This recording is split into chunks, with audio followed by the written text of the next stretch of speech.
স্বাগত বন্ধুরা উত্তরণ ইউটিউব চ্যানেলে। আজকে আবার আমি তৃতীয় পর্ব নিয়ে উপস্থিত হলাম। সেমিস্টার 3 বাংলা ক্লাস 12 যে 2026 যে সেমিস্টার 3 যে পরীক্ষা সেপ্টেম্বর মাসে হতে চলেছে, আজকে তৃতীয় পর্বে উপস্থিত হলাম। তোমরা প্রত্যেকেই জানো যে তোমাদের একটি পাঠ্য জনপ্রিয় প্রভাত কুমার মুখোপাধ্যায় বিরচিত আধুনিক গল্প আছে। সেই আধুনিক গল্পের আজকে তৃতীয় পর্বে আমরা গুরুত্বপূর্ণ এমসিকিউ প্রশ্নগুলো, প্রায় 40টি প্রশ্ন আমরা আজকে জেনে নেব বন্ধুরা। তো শেষ পর্যন্ত ভিডিওটি অবশ্যই দেখবে, ভালো লাগলে অবশ্যই একটি লাইক এবং সাবস্ক্রাইব করে যাবে। সেই সঙ্গে সবিনয় অনুরোধ করব এবং আগের ভিডিওগুলো আধুনিক গল্পের প্রথম পর্ব দ্বিতীয় পর্বে যে প্রশ্নগুলো তুলে ধরেছি, ডিটেলস আলোচনা করেছি, সেটা গিয়ে একটু তোমরা সময় করে দেখে নেব বন্ধুরা। চলে এলাম বন্ধুরা আজকের মূল বিষয়। প্রথম প্রশ্ন, মহারাজ নরেশচন্দ্র রায়ের বৈঠকখানা কটি তল বিশিষ্ট ছিল? ভিভিআই দ্বিতল বিশিষ্ট। পরে প্রশ্ন, হুজুরের তাও নেই দেখছি, কি না থাকার কথা বলা হয়েছে? এটি ডেপুটির সম্পর্কে বলেছিলেন আমাদের মুক্তারবাবু। কি নেই না স্ত্রী বিষয়ক যে আইন জ্ঞান, সেই জ্ঞানটি ডেপুটি বাবুর নেই। জয়রামবাবু মুক্তার এই কথাটি বলেছিলেন। সেটি যেদিন কালক্রমে মানুষ হয় একমাত্র ভরসা, ভরসাটা কিসের? টাকা পয়সার অভাব মোচনের। প্রত্যেকেই জানো যে জয়রামবাবুর কিন্তু 3টি পুত্র, 2 পুত্র একবারেই মূর্খ, কিন্তু তারা পারদর্শী কিসে না বংশবৃদ্ধিতে। আর ছোট পুত্রটি কলকাতায় বিয়ে পাঠরত, তাই সেটা যদি মানুষ হয় সেটাই একমাত্র ভরসা হবে। পরে প্রশ্ন, সভয় পদক্ষেপে বাহির হইয়া আসিলেন। কে আসিলেন? এটা জয়রামবাবুর বড় বধূকে বোঝানো হয়েছে, বড় বৌমা, যিনি এক ঘটি জল নিয়ে আদরণী যখন বাড়িতে এসেছিল তার পা ধুইয়ে দেওয়ার জন্য এবং মঙ্গলাচরণ করার জন্য, তো সিঁদুর বা তেল ইত্যাদি মাখানোর সময় যখন ঘটি করে জল নিয়ে আসলো তখন ভয়ে ভয়ে হাতির থেকে এগোচ্ছিলেন, সেই কথাই বলা হয়েছে। কার ইঙ্গিত অনুসারে আদরণী জানু পেতে বসলো? মাহুতের আদেশ অনুসারে। চলে যাচ্ছি পরবর্তী প্রশ্নে।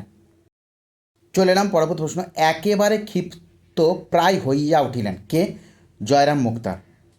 যখন জমিদারবাবু বলে পাঠালেন যে সে হাতি দিতে পারবে না, গরু গাড়ি করে আসার পরামর্শ দিয়েছেন, এই কথা শোনা মাত্রই উনি একবারে কম্পিত স্বরে, হাত পা যখন ঠকঠক করে কাঁপছে, ক্ষিপ্ত হইয়া বলে না, হাতি দিলে না, হাতি দিলে না, এই কথাটি উনি বলেছিলেন। তাহলে জয়রাম মুক্তার হবে। কত টাকা জয়রাম মুক্তার আদরণীকে কিনেছিলেন?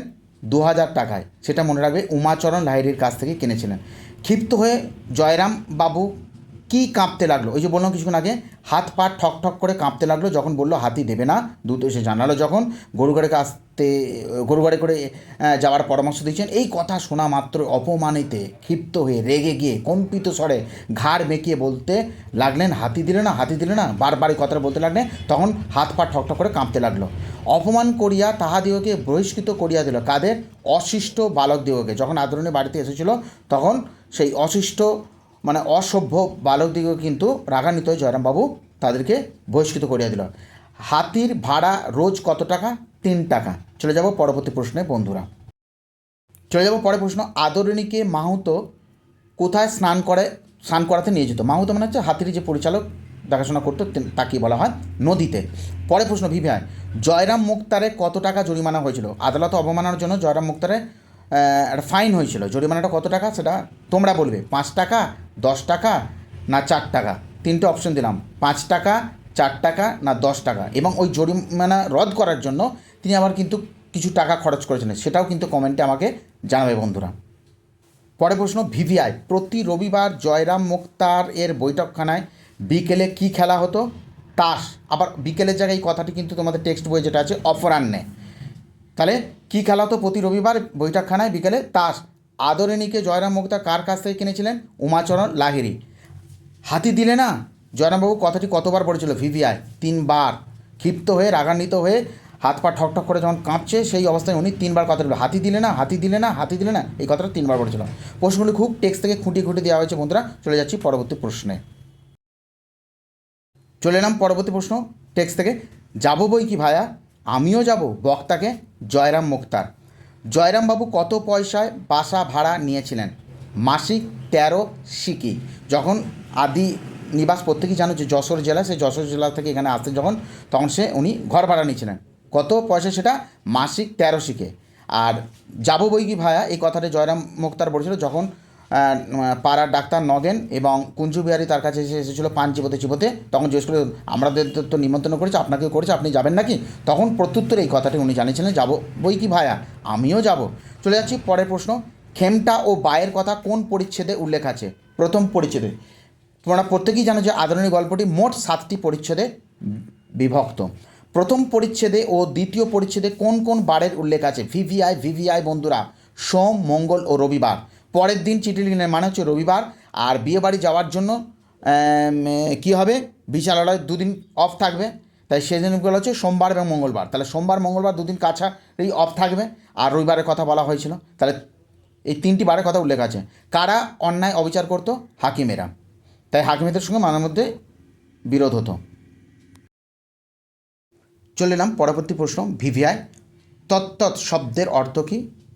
সেই একুনে শব্দটির অর্থ কী? মোটামুটি এটা কিন্তু সেই তোমরা জানো, টেক্সট বইতে পড়বে ভালো করে। হস্তি ভাড়ার যে বিজ্ঞাপনটা দেওয়া হয়েছিল সেখানে জানো যে ভাড়া প্রতি রোজ 3 মাত্র, হস্তিনীর খোরাকি 1 এবং মাহুতের খোরাকি একুনে 4 ধার্য হইয়াছে, যাহার আবশ্যক হইবে নিম্ন ঠিকানায় তত্ত্ব লইবে। এই ধরনের যে বিজ্ঞাপনটা দিয়েছিলেন জয়রাম মুখোপাধ্যায়, হ্যাঁ, সেখানে একুনে কথাটি আছে। আচ্ছা, পরের প্রশ্ন। জয়রামবাবুকে মহারাজ কী পরামর্শ দিয়েছিলেন? গরু গাড়িতে যাওয়ার। কদলী শব্দের অর্থ কী? কদলী এটি সংস্কৃত শব্দ, এটি অর্থ হচ্ছে কলা। সেই কলার পাতা সমেত, গুঁড়ি সমেত কিন্তু সেই আদরণীকে যখন বাড়িতে এসেছিল তখন তাকে খেতে দেওয়া হয়েছিল। সব মাটি কথাটি কে বলেছিল? নগেন ডাক্তার। শ্রীল শব্দের অর্থ কী? শ্রীমান বা শ্রীযুক্ত। এই কথাটি কিন্তু লিখেছিলেন যখন জয়রাম মুক্তার হাতি চাওয়ার জন্য মহারাজকে যে চিঠি লিখেছিলেন, সেই চিঠিতে মহারাজকে উনি নানা বিশেষণে ভূষিত করেছেন, যেমন প্রবল, প্রতাপান্বিত, শ্রীল, শ্রী মহারাজ, শ্রী নরেশচন্দ্র বাহাদুর, আশ্রিত জনপ্রতিপালকেশু। এই বিশেষণগুলি ইউজ করেছেন। এই বিশেষণ কথাটির অর্থ হলো, শ্রীল কথার অর্থ হলো শ্রীমান বা শ্রীযুক্ত। চলে এলাম পরবর্তী প্রশ্ন। ভিভিআই হাতি ভাড়ার বিজ্ঞাপন গল্পের কোন পরিচ্ছেদে আছে? মনে রাখবে বন্ধুরা, 5ম পরিচ্ছেদে। হাতি ভাড়ার বিজ্ঞাপন ঠিকানাটি কী ছিল? চৌধুরী পাড়া। মনে রাখবে, সেখানে লেখা ছিল শ্রী জয়রাম মুখোপাধ্যায়, মুক্তার ব্যাকেটে দেওয়া ছিল, আর নিচে লেখা ছিল চৌধুরী পাড়া। ভালো করে দেখে নেবে এগুলো। উমাচরণ লাহিড়ী কোথাকার জমিদার ছিলেন? বীরপুরের, যার কাছ থেকে আদরণীকে কিনেছিলেন জয়রাম মুক্তার 2000 টাকার বিনিময়। ক্রীড়া বন্ধ করিয়া হাত গুটাইয়া বসিলেন কারা? সমবেত ভদ্রলোকগণ, যারা জয়রাম মুক্তারের বৈঠকখানায় বসেছিল। আদরণী গল্পে পূর্বোক্ত ডাক্তারকে? ভিভিআই প্রশ্নটা খুবই, পূর্বোক্ত বলতে পূর্বে যা উল্লেখিত হয়েছে তার সঙ্গে কী বলা হয়েছে? এখানে কোন ডাক্তারের কথা উল্লেখ করা হয়েছে? নগেন ডাক্তার। চলে যাচ্ছি পরবর্তী প্রশ্নে। হাতি পাওয়া গেল না, কে বলেছিল? ভৃত্য। জয়রামবাবু অকাতরে কী দান করতেন? অন্ন। 2-3 জন জমিদারের হাতি ছিল শহর থেকে কত দূরে? 2-3 ক্রোশের মধ্যে। ঘন ঘন কী বাজছিল?